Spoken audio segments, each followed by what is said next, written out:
I can still remember that night like it just happened. The night, simple game of hide and seek turned into something I'll never forget.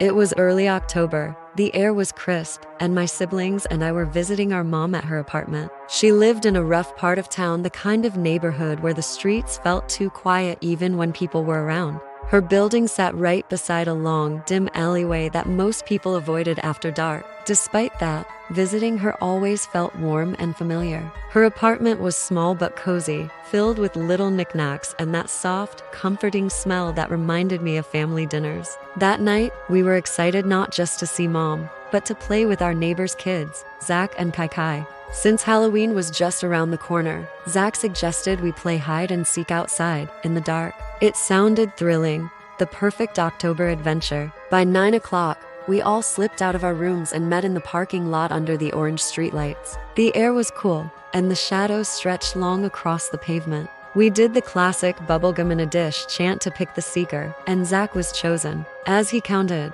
the rest of us scattered, me, my sister Jess, my brothers Mike and Eli, and Kai Kai. Jess and I ran toward the alleyway, thinking we'd found the perfect spot behind the big garbage bins near the end of the building. It was quiet there, just the faint buzz of the lamp and the distant echo of laughter. At first, it was fun, that mix of excitement and fear that comes with waiting to be found. But as the minutes dragged on, the silence grew heavier. I whispered that maybe we'd hidden too well, and Jess chuckled softly. She was about to suggest we give up and head back when I saw a tall figure standing at the far end of the alley, just under the flickering light. It wasn't moving. It just stood there, facing us. I squinted, trying to make sense of the shape, then I noticed the colorful, frizzy hair. Red, blue, yellow like a clown wig. My heart started pounding. The figure's outfit shimmered faintly, like satin, and the way it stood perfectly still, head tilted slightly, sent a cold shiver down my spine. It wasn't Halloween yet, so why was someone dressed like that alone, in an alleyway?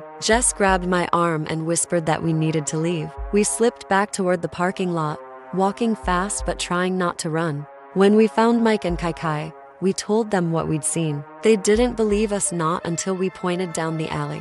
The clown was still there, but closer now, and waving. Its face was painted black except for its eyes, two wide, white circles staring right at us. Then Kai Kai screamed. We turned to her, and she was pointing behind us. Another clown was standing at the opposite end of the lot, taller, with long green hair. We didn't think, we just ran. Kai Kai darted into her apartment, Mike followed, and Jess and I raced upstairs to ours. When we burst through the door, our mom was already hugging Eli tight. He looked pale, shaking. He told us he'd been hiding near the courtyard when he saw a clown standing over him, the same one we'd seen. He ran before it could move, straight inside. That night, none of us slept much, but around midnight, I woke up thirsty and crept to the kitchen. As I grabbed a bottle of water, I heard a soft tap against the window. I froze. We lived on the second floor, no one could reach that high. Still, I walked over, curiosity overpowering fear. When I lifted the blinds,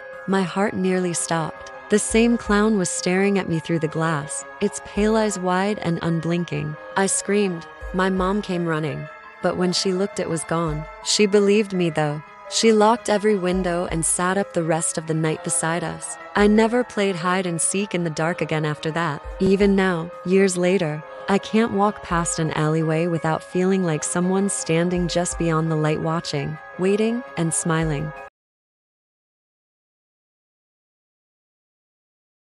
It was one of those nights when the road feels endless, black asphalt stretching into nowhere, headlights slicing through fog. I was driving home from a late shift, too tired to think straight, when I saw him, an old man standing by the side of the highway, thumb out, a small suitcase by his feet. Normally, I'd never stop for anyone that late, but something about him looked harmless. He wore a faded brown coat, his hat tilted slightly forward, and he gave me this polite nod when our eyes met. Against every bit of common sense, I slowed down and pulled over. He opened the door slowly, smiling faintly. "Thank you, son." Not many stop these days. His voice was calm, almost comforting. I told him I could take him as far as the next town, and he thanked me again before settling into the passenger seat. He smelled faintly of old tobacco and rain. For a while, we just drove in silence. The only sound, the hum of the tires on the road. After a few miles, I tried making small talk. He said he was heading home, His wife was waiting for him, he said. He hadn't seen her in years. Something in the way he said that made me glance over. His hands were trembling, and his eyes were watery but distant, like he wasn't really seeing the road at all. The highway was empty. No other cars for miles. I asked where he'd come from. He hesitated, then said quietly, "From where they buried me." I laughed, thinking he was joking, but he didn't smile. He just looked out the window, his reflection pale against the glass. A chill crawled down my spine. The air in the car felt heavier. I tried to laugh it off, asking where his wife lived. He turned to me then, and his voice dropped. "She's gone too. Been waiting a long time." That's when I noticed something strange. His hands weren't trembling anymore. They were gone. I looked down. The seat beside me was empty. My heart stopped. The old man's hat was still on the seat, but he wasn't there. I slammed the brakes and pulled over, gasping. The fog outside had thickened, wrapping around the car like smoke. I got out, calling his name, but there was nothing. No footprints, no sign anyone had ever been there. Just the faint sound of a whisper carried by the wind. "Thank you for the ride." I jumped back into the car and sped off. When I reached the next town, I pulled into a diner, hands shaking, and told the waitress what happened. She stared at me like she'd heard it before. Then she said softly, "You're not the first to see him. He died on that road over 50 years ago. Heading home to his wife, they never found his body." When I got back to my car, I noticed something I hadn't before. On the passenger seat, where the hat had been, there was a small puddle of water and a single, wilted white flower.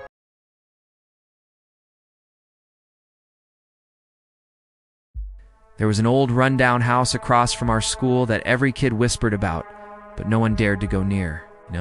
The kind broken windows, overgrown yard, a place that seemed to breathe on its own when the wind passed through. The teachers said it was condemned, but there were always lights flickering inside at night. Some said squatters lived there, others swore it was haunted. Every morning I'd walk past that house with my best friend, Jake.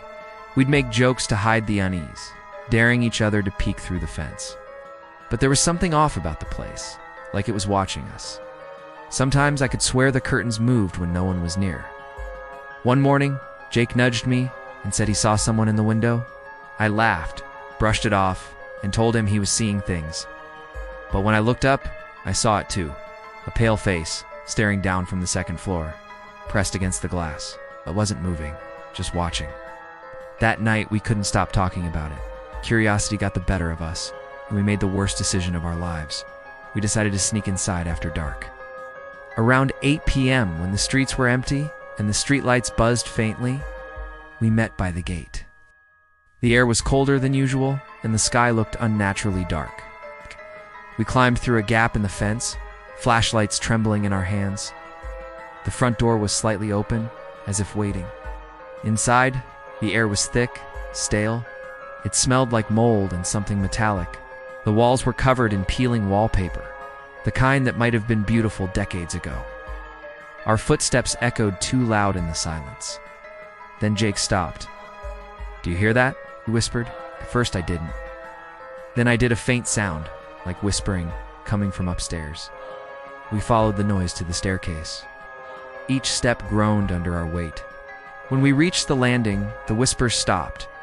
I swept my flashlight across the hall, and that's when I saw it, a door at the end of the hallway, slightly open, with a dim orange glow coming from inside. Jake grabbed my sleeve. "We should go," he whispered, but something in me needed to see. I pushed the door open. Inside was a small room with dozens of old photographs pinned to the walls, photos of children, school photos, ours. Every kid who went to our school had their picture there, including mine and Jake's. Some were recent, too recent. My stomach turned cold. Then the whisper came again, but this time it was right behind us. We spun around. The door slammed shut. The flashlight flickered, then died. We stood frozen in the dark. I could hear breathing heavy, raspy, right next to my ear. Then something cold brushed my neck, and a voice said, "You shouldn't have come here." We didn't wait. We threw ourselves against the door until it burst open and ran down the stairs, tripping over each other until we hit the front yard. We didn't stop running until we were blocks away, gasping and shaking. When we looked back, the house was dark again. Still, the next day when we told our teacher, she looked pale. She said the house had been empty for over 20 years. Ever since a man who used to photograph children in the neighborhood was found dead inside. No one ever went near it after that. A week later, the school announced that the house had been demolished. But the night before it came down, I walked past it one last time. The lights were on again. And in the upstairs window, I could see two figures standing side by side, watching me.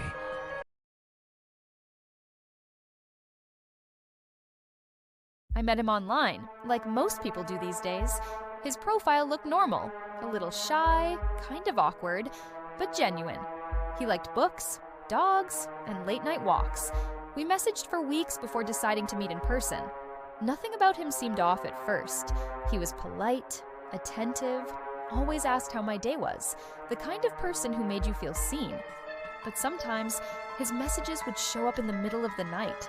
Short, strange questions like, "Do you live alone?" Or, "What's the safest place in your house?"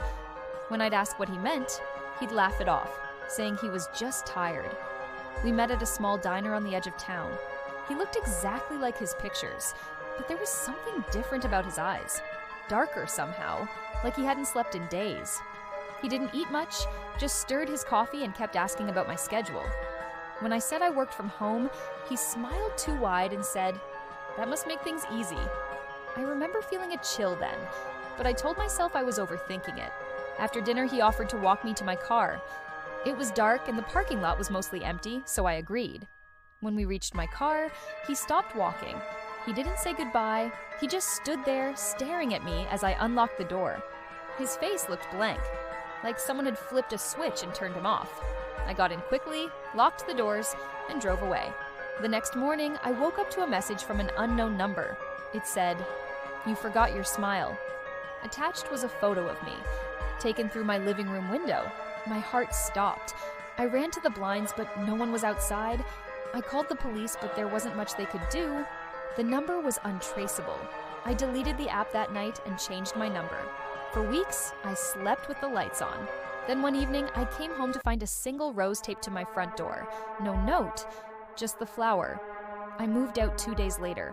It's been months since then, but sometimes I catch someone watching me from across the street. Tall, still, wearing a dark hoodie. I tell myself it's just a neighbor. I tell myself I'm safe now. But deep down, I know his smile wasn't something you could ever really forget. Don't forget to subscribe because there are more stories like this, waiting to be told.